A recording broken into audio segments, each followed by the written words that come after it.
سچی بات تو یہ ہے کہ جتنی امت کے ساتھ شفقت نبی علیہ السلام کو تھی اور جتنی محبت نبی علیہ السلام کو تھی، ایسی محبت کا کوئی تصور بھی نہیں کر سکتا۔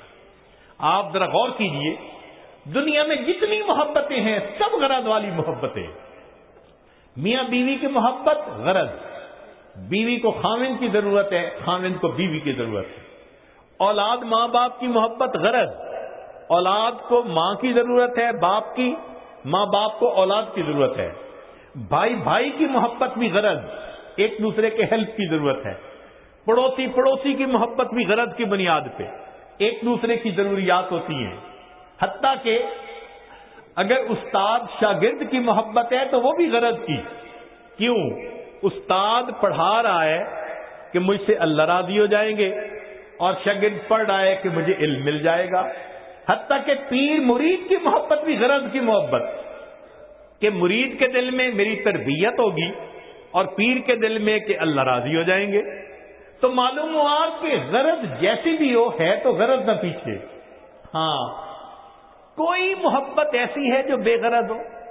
ایک مرتبہ ذہن میں سوچا کہ کوئی محبت دنیا میں بے غرض ہے، تو ذہن نے جواب دیا کہ مخلوق کی محبت بے غرض نہیں ہو سکتی، کوئی نہ کوئی غرض تو لگی ہی ہوئی ہوگی۔ پھر سوچا کہ کوئی محبت، پھر ذہن نے کہا اگر دنیا میں بے غرض محبت دیکھنی ہے تو ذرا 1400 سال پیچھے چلے جاؤ۔ رات کا اندھیرا ہوگا، تم ایک ہستی کو دیکھو گے مصلی کے اوپر سجدے میں ہے، یا رب امتی یا رب امتی۔ کیا اس ہستی کو اپنے درجات کے بڑھنے کا تھا سما؟ نہیں، ان کو پہلے اللہ نے فرما دیا تھا لِيَغْفِرَ لَكَ اللَّهُ مَا تَقَدَّمَ مِن ذَنبِكَ وَمَا تَأَخَّرَ۔ ان کو اللہ نے پہلے بتلا دیا تھا وَلَسَوْفَ يُعْطِيكَ رَبُّكَ فَتَرْضَىٰ، میرے محبوب تجھے اتنا عطا کروں گا کہ تو بس بس کرنے لگ جائے گا۔ پھر وہ ہستی کیوں رو رہی ہے؟ اتنا لمبا سجدہ کہ بیوی اٹھ کے پاؤں ہلا کے دیکھتی ہے کہ ابھی زندگی تو ہے یا نہیں۔ یہ کیوں رو رہے ہیں؟ یہ امت کے اوپر شفقت کی وجہ سے رو رہے ہیں۔ نبی علیہ الصلوۃ والسلام کو امت کے ساتھ ایسی محبت، اس لیے قیامت کے دن انبیاء بھی نفسا نفسی پکارتے ہوں گے، ایک اللہ کے حبیب ہوں گے جو اس دن بھی امتی امتی فرما رہے ہیں۔ اللہ کے حبیب صلی اللہ علیہ وسلم کو اس قدر امت کے ساتھ شفقت و محبت تھی۔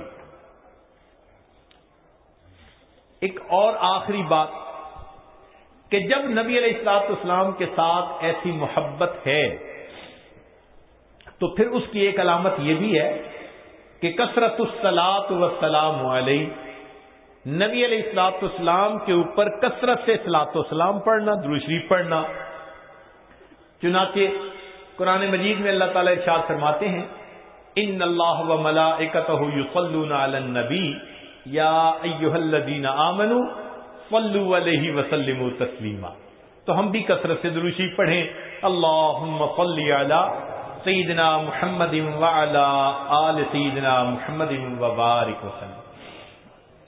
سید القراء ابن کعب رضی اللہ عنہ نبی علیہ السلام کی خدمت میں حاضر ہوئے، اے اللہ کے حبیب صلی اللہ علیہ وسلم، میں آپ پر تیسرا حصہ اپنے وقت کا درود شریف پڑھنے میں لگا دوں؟ نبی علیہ السلام نے فرمایا تو زیادہ کرے گا تو تجھے زیادہ فائدہ ہوگا۔ اے اللہ کے حبیب صلی اللہ علیہ وسلم، میں 2/3 حصہ درود شریف پڑھا کروں؟ نبی علیہ السلام نے فرمایا زیادہ پڑھے گا تو زیادہ نفع ہوگا۔ انہوں نے کہا اے اللہ کے حبیب صلی اللہ علیہ وسلم، پھر تو میں پورا وقت ہی آپ پر درود شریف پڑھوں گا۔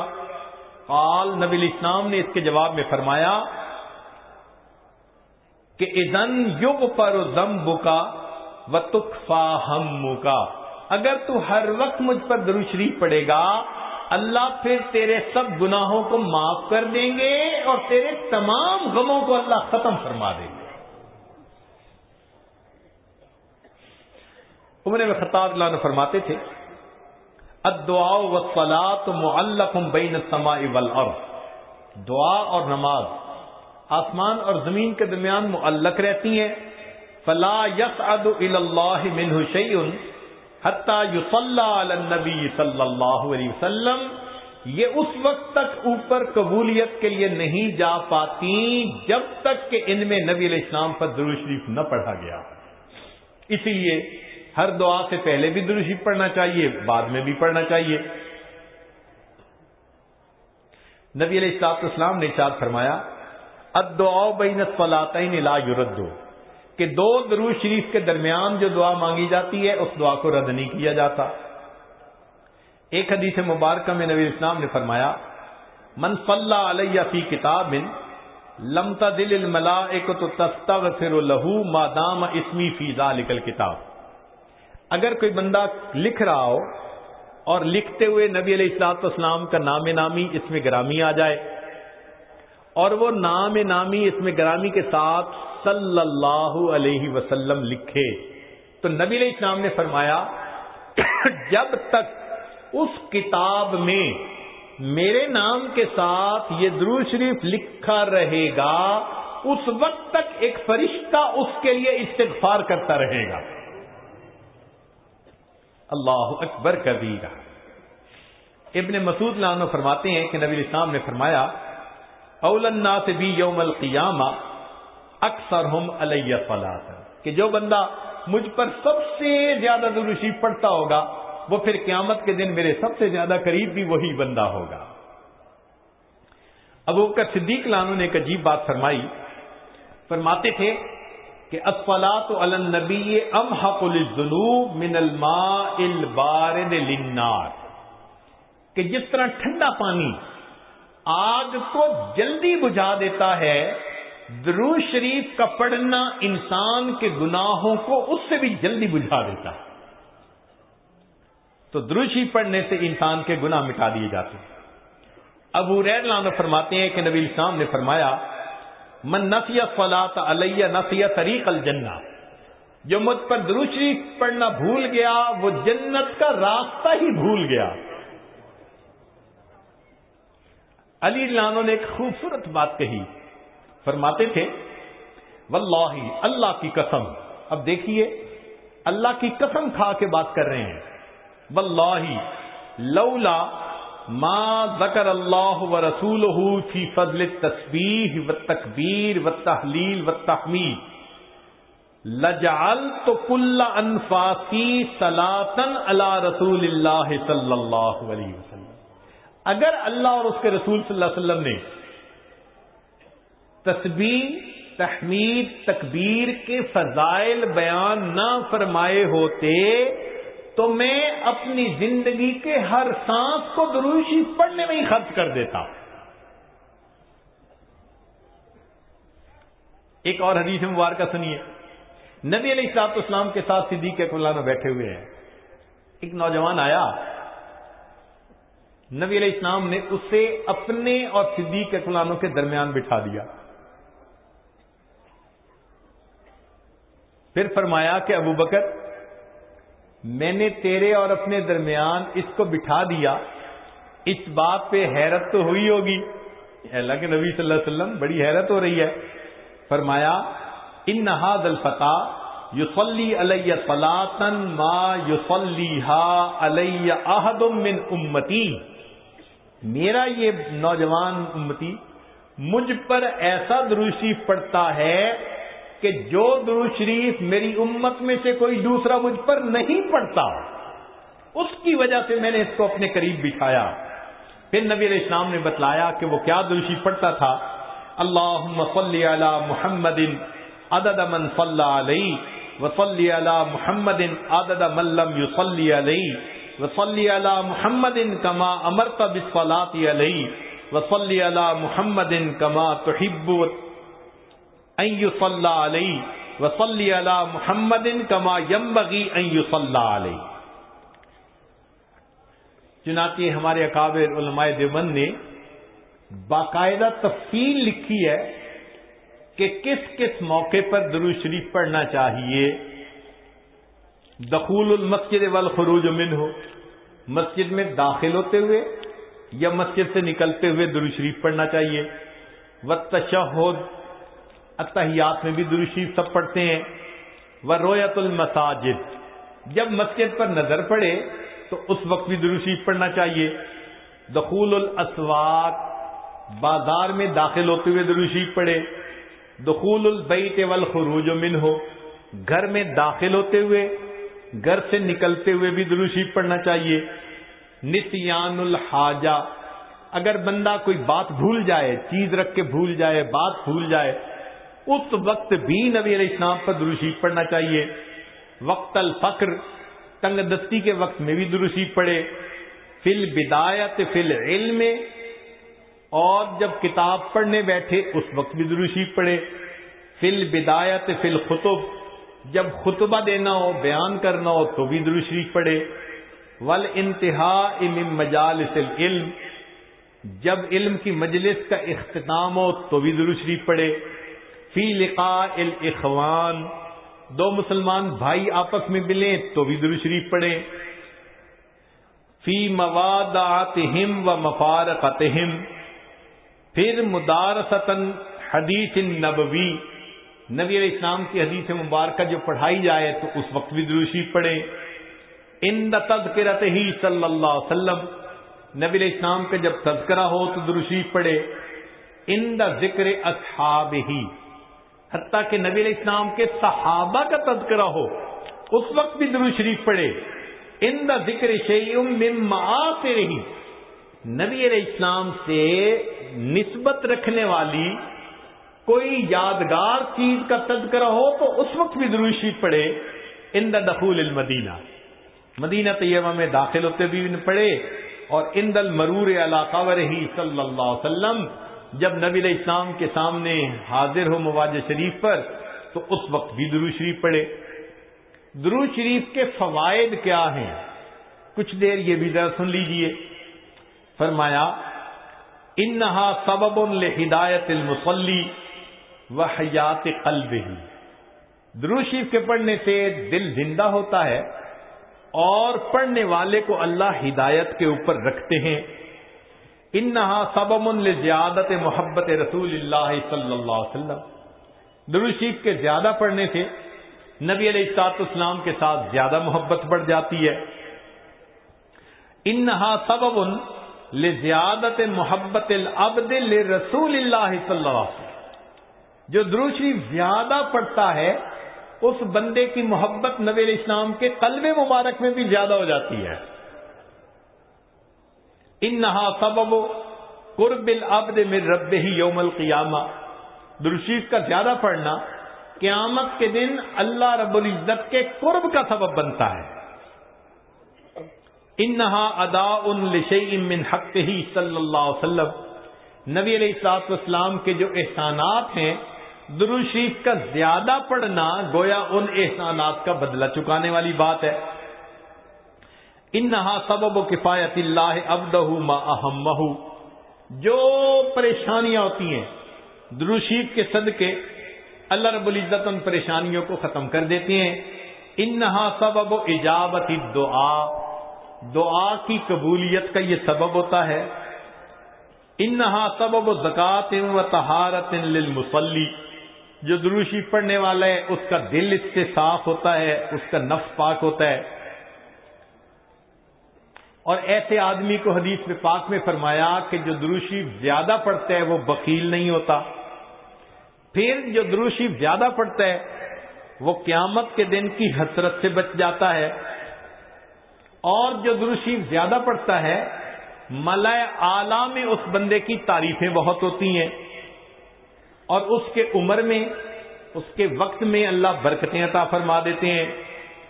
اور انہا سبب لتثبیت قدم العبد علی الصراط، جو بندہ درود شریف زیادہ پڑھتا ہے قیامت کے دن پل صراط سے گزرتے ہوئے اس کے پاؤں اتنے مضبوط ہوں گے، درود شریف زیادہ پڑھا ہوگا.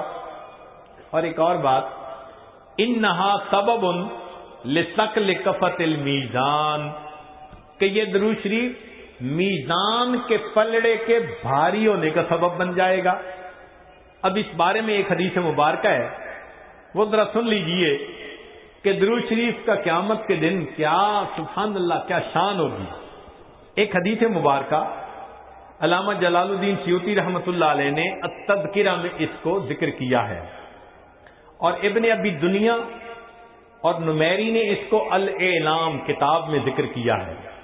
فرماتے ہیں کہ عبداللہ رضی اللہ عنہ ایک صحابی اس کے راوی ہیں کہ نبی علیہ السلام نے ارشاد فرمایا ان لآدم علیہ السلام من اللہ عز وجل موقفا فی فصح من العرش، قیامت کے دن آدم علیہ السلام کو اللہ تعالیٰ عرش کے سامنے ایک ایسی جگہ عطا فرمائیں گے، علیہ ثوبان اخضران، ان پر دو سبز کپڑے ہوں گے، یعنی سمجھیں تہبند بھی سبز اور کرتا بھی سبز،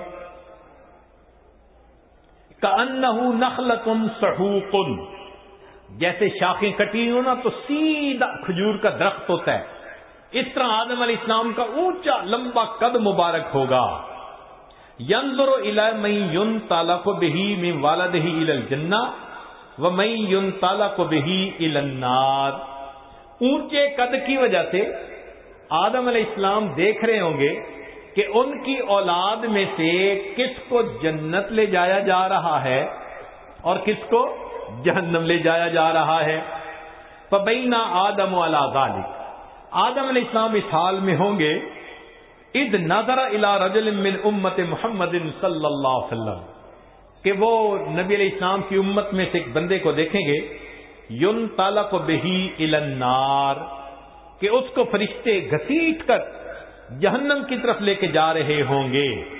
فینادی آدم علیہ السلام، تو آدم علیہ السلام پکاریں گے یا احمد یا احمد، نبی علیہ السلام کا نام پکاریں گے، آپ صلی اللہ علیہ وسلم کا نام محمد بھی اور آپ صلی اللہ علیہ وسلم کا نام احمد بھی، اسمہ احمد، تو آدم علیہ السلام نبی علیہ السلام کا نام پکاریں گے یا احمد یا احمد، فیقول علیہ الصلوۃ والسلام، اس نام کو سن کر نبی علیہ الصلوۃ والسلام جواب میں کہیں گے لبیک یا ابا البشر، اے بشر کے والد، لبیک میں حاضر ہوں۔ فیقول، وہ بتلائیں گے ھذا رجل من امتی کا، یہ آپ کی امت کا ایک بندہ ہے، ينطلق به الی النار، اس کو جہنم کی طرف لے جایا جا رہا ہے۔ قال صلی اللہ علیہ وسلم، نبی علیہ السلام نے فرمایا فاشد المئزرہ، میں اپنی چادر کو کس کے باندھ لوں گا۔ یہ عربوں میں ایک مقولہ تھا، جب انہیں کسی اہم کام کے لیے اٹھنا ہوتا تھا نا تو کہتے تھے جی ذرا چادر کو کس کے باندھو چلو، تو نبی علیہ السلام فرماتے ہیں میں اپنی چادر کو کس کے باندھ لوں گا، وَأَسْرَعُ فِي أَثَرِ الْمَلَائِكَةِ، اور میں تیزی سے چلوں گا ان فرشتوں کے پیچھے جو میرے امتی کو جہنم لے کے جا رہے ہوں گے۔ فَأَقُولُ، اور میں یہ کہوں گا یا رسول ربی، اے میرے رب کے نمائندو، کفو، رک جاؤ۔ فیقولون، وہ آگے سے جواب دیں گے نحن الغلاظ الشداد، ہم بڑے قوی اور سخت گیر ہیں، لا نعصی اللہ تعالی ما امرنا، جو اللہ حکم دیتا ہے ہم اس کی نافرمانی نہیں کرتے، ونفعل ما نؤمر، اور ہم وہ کرتے ہیں جس کا ہمیں حکم ملتا ہے۔ فَإِذَا آیَسَ النَّبِيُّ صلی اللہ علیہ وسلم، جب اللہ کے نبی صلی اللہ علیہ وسلم ان سے مایوس ہو جائیں گے کہ میرے کہنے کے باوجود یہ فرشتے جا رہے ہیں لے کے جہنم کی طرف، رک نہیں رہے، تو نبی علیہ السلام فرماتے ہیں قبض علی لحیتہ بیدہ الیسری واستقبل العرش بوجہہ، نبی علیہ السلام اپنے بائیں ہاتھ سے اپنی ریش مبارک کو پکڑیں گے اور اپنے چہرے انور کو آسمان کی طرف کر کے دیکھیں گے، عرش کی طرف کر کے دیکھیں گے۔ عربوں میں یہ ایک طریقہ تھا کہ جب کسی سے معافی مانگنی ہوتی، منانا ہوتا، تو آج بھی کا طریقہ تھا کہ داڑھی پہ ہاتھ رکھ کے بڑی لجاجت کے ساتھ اس کی طرف محبت سے دیکھتے تھے، فریاد کرتے تھے بھئی ہم پہ رحم کھا لو۔ نبی علیہ السلام جب فرشتوں کو دیکھیں گے کہ وہ رک نہیں رہے، میری امتی کو لے کے جہنم میں جا رہے ہیں، آقا صلی اللہ علیہ وسلم فرماتے ہیں میں اپنی بایاں ہاتھ اپنی ریش کے اوپر رکھوں گا اور میں آسمان عرش کی طرف اپنے چہرے انور کے ساتھ دیکھوں گا. پھر نبی علیہ السلام فیقول فرمائیں گے یا ربی قد وعدتنی اللہ تخزینی فی امتی. اے اللہ آپ نے وعدہ نہیں فرمایا تھا میری امت کے معاملے میں آپ مجھے رسوا نہیں فرمائیں گے.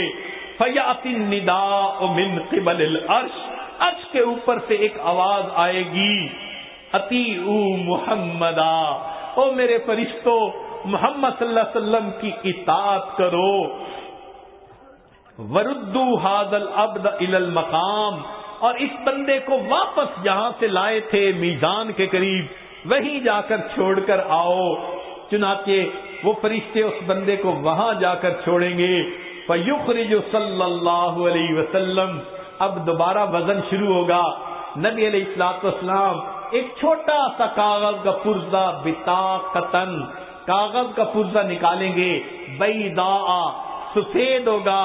کل ان ملتے جیسے انگلی کا پورا ہوتا ہے اس کے برابر ہوگا. فیلقیھا فی کفۃ المیزان الیمنی. اس کاغذ کے ٹکڑے کو نبی علیہ السلام نیکیوں کے پلڑے میں ڈال دیں گے. وہو یقول بسم اللہ.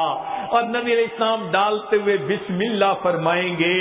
فترجع الحسنات علی السیئات. نیکیوں کا پلڑا بھاری ہو جائے گا گناہوں کا پلڑا ہلکا ہو جائے گا. فینادی المنادی. ندا دے گا وہ ندا دینے والا. سوئدہ و سوئدہ جدہ. یہ بندہ اس کے اجداد سعید بن گئے اس کی نیکیاں زیادہ ہو گئیں. وثقلت موازینہ. انطلقوا بہ الی الجنہ. اب اس کو جنت لے کر جاؤ. فیقول یا رسول ربی. جب جنت لے جانے لگیں گے تب وہ بندہ کہے گا اے میرے رب کے نمائندوں فرشتوں کیفو ذرا رک جاؤ.